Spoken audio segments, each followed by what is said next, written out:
Vous êtes à l'écoute de Radio J ce lundi 23 octobre 2023 et c'est le billet d'humeur de Caroline Yadan, avocate et députée qui est avec nous. Bonjour Caroline.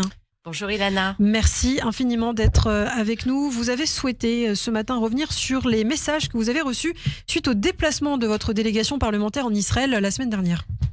Oui Ilana, j'ai reçu parmi les très nombreux messages de soutien et de remerciements d'avoir manifesté à l'État d'Israël notre solidarité et notre attachement indéfectible. Un message qui m'a interpellée. Alors que disait ce message ? Il disait « Chère Caroline, je suis pour le camp de la paix ». C'est plutôt bien la paix. Bien sûr Ilana, la paix c'est bien. On ne peut être que pour la paix. Moi je suis pour la paix, vous êtes pour la paix, nous sommes tous pour la paix, c'est certain. Personnellement, je préfère même la paix à la guerre. Je préfère entendre le cuicui des petits oiseaux à 6h30 du matin, plutôt que le bruit des kalachnikovs qui tirent dans tous les sens. Je préfère écouter un bulletin météo qui annonce un ciel dégagé plutôt que des alertes qui avertissent d'une salve de roquettes dans ce ciel qui tout à coup s'obscurcit. Je préfère admirer un enfant qui pousse des cris de joie plutôt que ce même enfant poussant des cris de terreur. Je préfère m'extasier devant le ventre arrondi d'une femme enceinte plutôt que de hurler de douleur face à son éventration et à l'écrasement de son fœtus. Je préfère, Ilana, admirer une jeune fille danser et chanter plutôt que d'apprendre qu'elle a été brûlée vive ou violée collectivement par des sauvages islamistes génocidaires.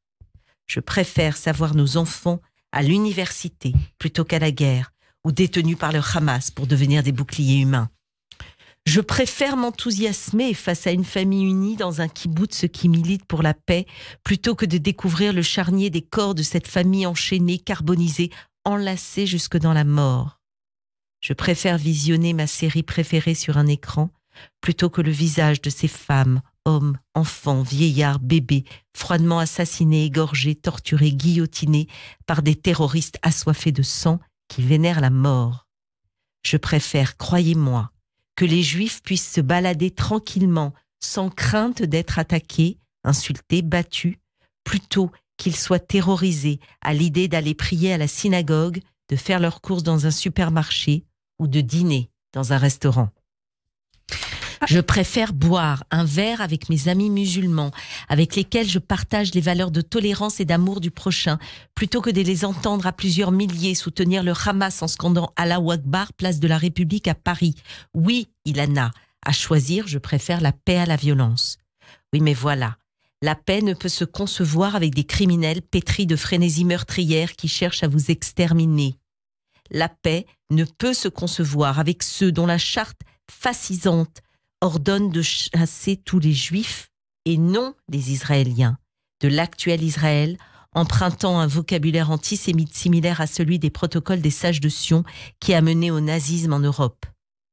La paix ne peut se concevoir avec des terroristes frères de Daesh qui tirent profit des centaines de millions de dollars distribués par de naïfs occidentaux pour construire des engins de guerre, pour transformer des canalisations d'eau en lanceurs de roquettes, pour creuser des tunnels, pour concevoir des manuels scolaires d'endoctrinement à la haine et développer la charia qui muselle sa population, lapide les femmes et défenestre les homosexuels.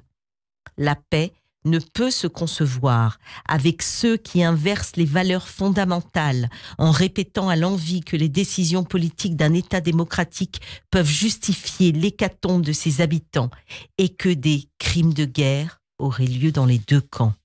La paix, Ilana, ne peut se concevoir avec des révolutionnaires de pacotille d'extrême gauche qui idolâtrent la violence lorsqu'elle est commise par ceux qu'ils considèrent être des opprimés. Elle ne peut se concevoir avec des êtres à ce point idéologisés qu'ils choisissent de blâmer les victimes en les rendant responsables du choix de leurs gouvernants plutôt que de condamner les coupables. La paix ne peut être celle prônée par les associations prétendument droits de l'homiste comme Amnesty International, qui versent depuis trop longtemps dans la propagande islamiste des frères musulmans, qui défendent Erdogan et Poutine et qui omettent sciemment d'appeler à la libération des 200 otages arrachés à leurs familles. Cela étant, Ilana, le pacifisme a une utilité. Alors, quelle utilité, justement ? Eh bien, celle de nous permettre de prendre conscience de la valeur d'autres vertus, celle du courage, de la justice et de l'honneur.